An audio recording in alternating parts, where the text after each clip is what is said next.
السلام علیکم ورحمۃ اللہ وبرکاتہ۔ پیارے دوستو، میں محمد کیف پھر حاضر خدمت ہوں ایک نئی ویڈیو کے ساتھ۔ دوستو، ہندوستان میں قریب 100 کروڑ ہندو آبادی رہتی ہے، تو آج ہم جانیں گے کہ ہندو کس نبی کی امت ہے۔ پیارے دوستو، قرآن کریم میں اللہ تعالیٰ فرماتا ہے کہ ہم نے ہر قوم کے اندر نبی اور ڈر سنانے والا بھیجا ہے۔ ہمیں یہ بھی پتہ چلتا ہے کہ پوری دنیا کے ہر قوم اور ہر ایک جگہ جہاں انسانیت آباد تھی، وہاں 1,24,000 پیغمبر بھیجے گئے،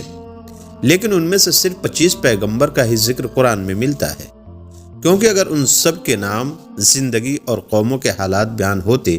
تو پھر قرآن عبرت کی کتاب کے بجائے تاریخ کی کتاب زیادہ معلوم ہوتی۔ شاید اسی لیے ان کا ذکر کرنا ضروری نہیں تھا، مگر آج ہندو مذہب کے ماننے والے لوگوں کا دعویٰ ہے کہ ان کا ہندو مذہب مسلمانوں کی تاریخ سے بھی ہزاروں سال پرانا ہے، اور نہ ہی ہندوستان کی سرزمین پر کوئی نبی بھیجا گیا، اور ان کے پاس بھی قرآن مجید کی طرح کئی کتابیں موجود ہیں جس میں ہندو مذہب کے لوگوں کا کہنا ہے کہ ہمارے کسی بھی کتاب میں کسی بھی پیغمبر کا کوئی ذکر موجود نہیں ہے، جو کہ ایک بہت بڑا جھوٹ ہے۔ اور سورۃ الانبیاء آیت نمبر 107 کے اندر اللہ تبارک و تعالی فرماتا ہے کہ ہم نے آپ کو تمام جہاں کے لیے، یعنی قیامت تک کے انسانوں کے لیے ہدایت بنا کر بھیجا، جس کا مطلب ہے کہ اس میں ہندوستان کی سرزمین بھی شامل ہے۔ تو پھر ہندو مذہب کے ماننے والے اس کا انکار کیوں کرتے ہیں؟ اگر ہندوستان کی سرزمین پر کوئی نبی واقعی نہیں بھیجا گیا تو پھر یہ قوم کیسے آباد ہوئی؟ اسی سوال کا جواب تاریخ سے جاننے کی کوشش کرتے ہیں، اور ایسے سوال کے جواب جانتے ہیں جو تمام ہندو اسکالر دنیا سے چھپاتے ہیں۔ ہندو مذہب کے ماننے والے لوگوں کا دعویٰ ہے کہ یہ دنیا کا سب سے پرانا مذہب ہے، اتنا پرانا کہ جب اسلام یا مسلمان لفظ کا وجود تک موجود نہیں تھا، جو کہ صحیح بھی ہے کہ ان کے کفر اور شرک کی شروعات تو اسی دن سے ہو گئی تھی جب حضرت آدم علیہ السلام کے بیٹے قابل نے حابل کو قتل کیا تھا، اور ان سے الگ ہو کر کفر اور شرک کے اندر مبتلا ہو گیا تھا۔ اور اتہاس اس بات کا بھی گواہ ہے کہ حضرت ابراہیم علیہ السلام کی قوم بھی بت پرست تھی، اور اس بات سے بھی واقف ہے کہ حضرت موسیٰ علیہ السلام کی قوم نے بھی ایک وقت پر سونے کے بچھڑے کی عبادت شروع کر دی تھی،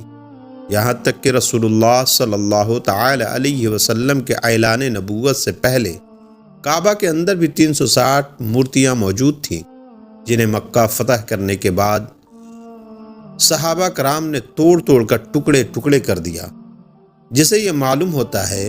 کہ بت پرستی تو دنیا کے پہلے انسان حضرت آدم علیہ السلام کی نافرمان اولاد کے بعد سے آج تک موجود ہے، مگر اس کا تعلق کسی مذہب سے نہیں بلکہ گمراہی سے ہے، جو کہ شیطان ان سے کرواتا رہا ہے۔ جہاں تک ہندوستان کی سرزمین کا تعلق ہے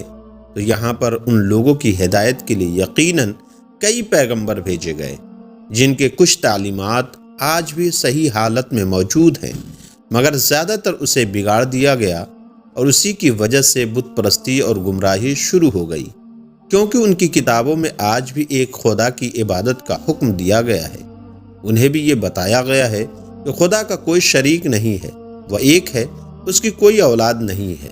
مگر پھر بھی اس کی کئی مورتیاں بنا کر، اس کے شریک خدا بنا کر اس کی پوجا ہوتی ہے۔ اور آج تک ہندو مذہب کے اندر چھوٹے بڑے ملا کر 36 کروڑ دیوی دیوتا مانے جاتے ہیں، یا یوں کہیں کہ آج تک 36 کروڑ بت بنائے جا چکے ہیں۔ ہندو اسکالر کا یہ دعویٰ ہے کہ اسلام کی شروعات آج سے 1400 سال پہلے ہوئی، اور ہندو مذہب دنیا کا سب سے پرانا مذہب ہے، اسی لیے اسلام کا ہندوستان کی سرزمین سے کوئی تعلق نہیں۔ مگر یہ کم عقل اس بات کو نہیں جانتے کہ دنیا کا پہلا پیغمبر ہی ہندوستان کی سرزمین پر اتارا گیا تھا۔ پہلا پیغمبر ہی کیا، وہ تو اس دنیا کے پہلے انسان بھی تھے۔ آپ علیہ السلام کو دنیا میں اس وقت ہندوستان کی سرزمین سری لنکا کی پہاڑی پر اتارا گیا تھا، جہاں آج بھی ان کے قدم کا نشان موجود ہے، یعنی اس سرزمین پر پہلا قدم ہی ایک مسلمان پیغمبر نے رکھا تھا، جس کا مطلب صاف ہے کہ اسلام کی شروعات عرب ملک سے نہیں بلکہ ہندوستان سے ہوئی، کیونکہ انہی کی مقدس کتاب رگ وید میں آدم علیہ السلام کی پیدائش اور فرشتوں کا ان کو سجدہ کرنا، اور آدم علیہ السلام کی پسلی سے حضرت حوا کی پیدائش، اور شیطان کا ان دونوں کو بہکا کر جنت سے نکلوانا اور پھر زمین پر اتار دینے کا ذکر موجود ہے۔ بالکل ایسے ہی جیسے قرآن پاک کے سورہ بقرہ میں اور اسی طرح انجیل میں بھی آپ کا ذکر کیا گیا ہے۔ اس کا مطلب اگر ان تینوں دنیا کی سب سے بڑی نایاب کتابوں کے اندر ایک جیسے چیزیں موجود ہیں تو ان کا سورس بھی ایک ہی ہونا چاہیے، یعنی ایک خدا۔ اور ایک خاص بات یہ ہے کہ سری لنکا کی سرزمین سے ہندوستان کی سرزمین کو جوڑنے کے لیے قدرتی پل آج بھی موجود ہے، جس کا بننا کوئی اتفاق نہیں۔ اب سب سے اہم سوال یہ ہے کہ ہندوستان کی سرزمین پر جس بھی پیغمبر کو بھیجا گیا ہوگا، کیا اس کے بارے میں ہمیں تاریخ میں کچھ ثبوت ملتے ہیں؟ مگر سب سے پہلی تو یہ بات ہے کہ ہندو نام کا کوئی مذہب تاریخ کے اندر کہیں پر موجود ہی نہیں، اور نہ ہی ہندو مذہب کی کسی کتابوں میں، اور نہ ہی کوئی اور انجیل کے اندر اس ہندو مذہب کا نام کا کوئی ذکر موجود نہیں ہے۔ بلکہ ایک بات ضرور ہے، کبھی کسی زمانے میں سندھو ندی کے قریب رہنے والے لوگ تھے، وہ اپنے علاقے کے نام کی وجہ سے نام کو بگاڑ کر ہندو کہلائے جانے لگے، جبکہ اصل میں ان کا یہ مذہب سنسکرت زبان کے اندر ہندو نام سے نہیں بلکہ سناتن دھرم کے نام سے موجود ہے۔ جیسے عرب کے لوگوں کو عربی کہا جاتا ہے، ویسے ہی ہندوستان کے لوگوں کو سندھو ندی کے اوپر سے ہندو نام کا لقب ملا، لیکن اصل جو دھرم ہے جس کو سنسکرت زبان میں سناتن دھرم کے نام سے جانا جاتا ہے،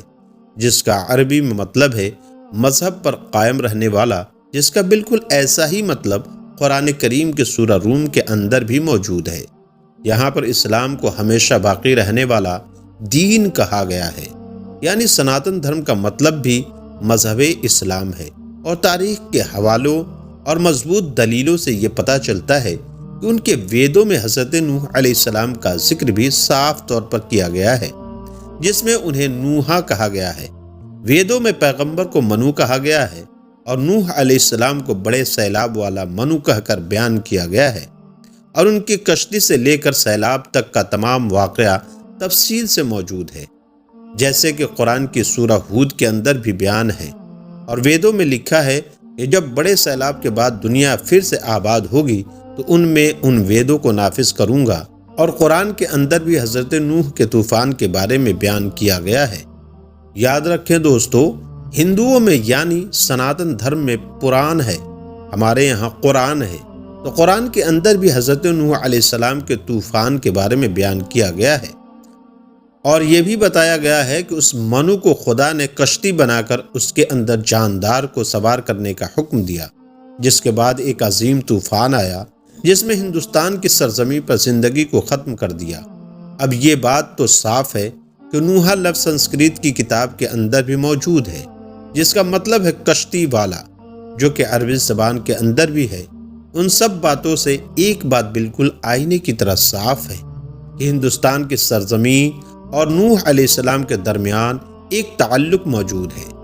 اور طوفان کے بعد جن ویدوں کو لانے کی بات کی گئی تھی وہ حضرت نوح علیہ السلام کی تعلیمات تھی، جو طوفان کے بعد ہندو سرزمین پر ان کے بیٹے کی نسل سے آگے پھیلنا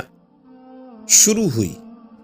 اس کے بعد اس قوم نے گمراہ ہو کر بت پرستی کرنا شروع کر دی، اور تاریخ کے حوالوں سے ہمیں یہ پتہ چلتا ہے کہ نوح علیہ السلام کی قوم کے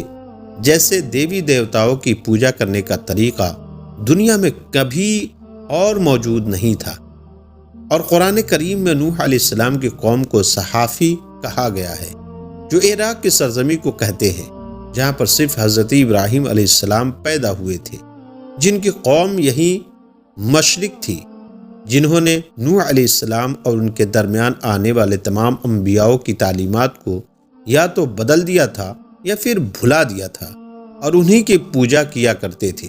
اس کے علاوہ یہ فرشتوں کی عبادت کیا کرتے تھے، اس لیے خدا کے ساتھ ساتھ فرشتوں کی مورتیاں بھی بنا کر انہیں خدا بھی کہنا شروع کر دیا، بالکل ایسے جیسے ہر بڑے کام پر اللہ نے فرشتوں کو مقرر کیا ہے، اور وہ ہر بڑے کام پر اللہ کی طرف سے پابند رہے۔ اسی طرح ان لوگوں نے ہر کام کے لیے ایک ایک الگ الگ خدا کی مورتیوں کی صورت میں بنا دیے۔ یہ لوگ ستاروں اور آگ کی بھی پوجا کرتے ہیں، اسی لیے آج بھی ہندو قوم ستاروں کے علم کے اندر اتنا یقین رکھتی ہے، جس کو ایسٹرولوجی کہتے ہیں، اور آگ کی بھی پوجا کرتے ہیں، اسے مقدس جانتے ہیں۔ مگر سب سے اہم سوال یہ ہے کہ یہ سب جان کر بھی اور اپنی کتابوں کے اندر صاف طور پر ایک خدا اور پیغمبروں کی تعلیمات کو دیکھ کر بھی ہندو قوم ان کا انکار کیوں کرتی ہے؟ کیوں نہیں مانتی کہ اللہ کے وعدے کے مطابق ان کی قوم کے اندر بھی اللہ کا پیغام اتارا گیا ہے، انہیں بھی ڈر سنایا گیا ہے؟ اس بات کو سمجھنے کے لیے آپ کو صحیح بخاری کی ایک حدیث سے مبارکہ کے بارے میں جاننا ہوگا۔ حضرت ابو سعید خدری رضی اللہ تعالی عنہ سے روایت ہے کہ رسول کریم صلی اللہ تعالی علیہ وسلم نے فرمایا، قیامت کے دن جب حضرت نوح علیہ السلام اور ان کی قوم کو بلایا جائے گا اور اللہ تعالی نوح علیہ السلام سے یہ سوال کرے گا کہ کیا آپ نے اپنی قوم تک میرا پیغام پہنچا دیا تھا؟ تو حضرت نوح علیہ السلام فرمائیں گے کہ بے شک میرے مالک۔ اس کے بعد نوح علیہ السلام کی قوم سے پوچھا جائے گا کہ کیا نوح نے میرا حکم تم تک پہنچایا دیا تھا؟ تو وہ لوگ انکار کریں گے کہ نہیں، ہمارے پاس کوئی بھی ڈر سنانے والا نہیں آیا، ہمیں آپ کا کوئی پیغام نہیں ملا۔ اللہ تعالیٰ نوح علیہ السلام سے فرمائے گا کہ آپ کا گواہ کون ہے؟ تو حضرت نوح علیہ السلام فرمائیں گے کہ میرے گواہ حضرت محمد مصطفیٰ صلی اللہ تعالی علیہ وسلم ہے اور ان کی امت ہے۔ پھر تم لوگوں کو پیش کیا جائے گا اور تم لوگ گواہی دینا کہ نوح علیہ السلام نے اپنا پیغام یا اللہ کا پیغام پہنچا دیا تھا۔